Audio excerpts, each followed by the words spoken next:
Hi friends, అందరికీ నమస్కారం అండి. ఈరోజు పచ్చిరొయ్యలతో పాటు గుడ్లు కాంబినేషన్ చేసి నేను టైట్ గ్రేవీ కింద కర్రీ చేస్తాను. వీడియో స్టార్ట్ చేసే మీ అందరికీ ఒక చిన్న రిక్వెస్ట్ అండి.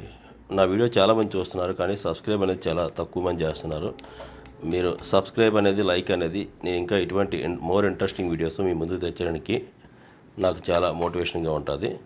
నేనైతే రొయ్యలకి మస్టర్డ్ ఆయిల్ వాడతానండి. నేను చేస్తున్న కర్రీ చపాతీలకు అనమాట, టైట్గా చేస్తాను ఫ్రై టైప్లోని. ఎప్పుడు కూడా గుడ్లు వేసే ముందు చిన్న సాల్ట్ అనేది వేసుకుంటే కింద అంటుకోవండి. చూసారా, నేను స్టెయిన్లెస్ స్టీల్ ఫ్రై ప్యాన్తో చేస్తున్నాను, ట్రైప్లే. దీని వీడియో కూడా నా ఛానల్లో ఉంటుంది. గుడ్లు వేగిన తర్వాత మనం కట్ చేసి పెట్టుకున్న ఉల్లిపాయలు 3 పచ్చిమిర్చి, పెద్ద సైజు ఉల్లిపాయలు 2 అండి, పచ్చిమిర్చి ఒక 3, తర్వాత అల్లం వెల్లుల్లి పేస్ట్ అండి. ఇది బాగా వేగిన తర్వాత ఇందులోని మనం క్లీన్ చేసుకొని పెట్టుకున్నటువంటి రొయ్యలు వేసి ఫ్రై చేద్దాం. ఈ కర్రీ అనేది చాలా ఈజీగా తయారైపోతుంది. కనీసం ఒక 15 నిమిషాలు పడదు, మినిమం 15 నిమిషాలు ఇది మొత్తం ప్రిపేర్ చేయొచ్చు. రొయ్యలు అనేది ఎక్కువగా కుక్ చేయాల్సిన అవసరం ఉండదు. చూసారు కదా, బ్లాక్గా కనపడుతుంది రొయ్యలు, అది బ్లడ్ సెల్స్ అండి, మొత్తం క్లీన్ అయిపోయినవి. లోపల పొట్ట ఎలా క్లీన్ చేయాలి నా ఛానల్లో కూడా ఉంటుంది. ఇందులో మనం మసాలా కారం, తర్వాత ధనియాల పొడి, కొంచెం ఫిష్ మసాలా యాడ్ చేసుకుందాం అండి.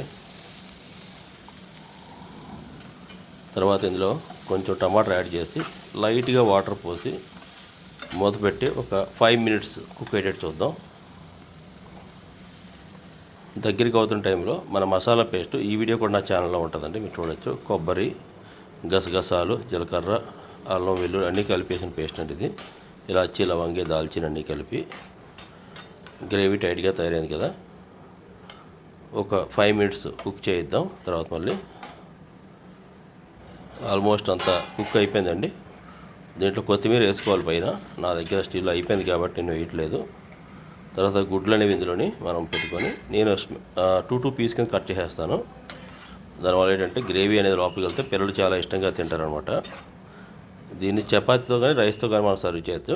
నేనైతే ప్రజెంట్ చపాతీతో మీకు ప్లేటింగ్ చూపిస్తాను. ఇలా 2 పీస్ చేయడం వల్ల ఎగ్ని లోపలికి మసాలా అనేది బాగా వెళ్ళి చాలా బాగా ఉంటుంది. ఇటువంటి మోర్ ఇంట్రెస్టింగ్ వీడియోస్ కోసం please subscribe my channel, support me. అందరికీ నమస్కారం.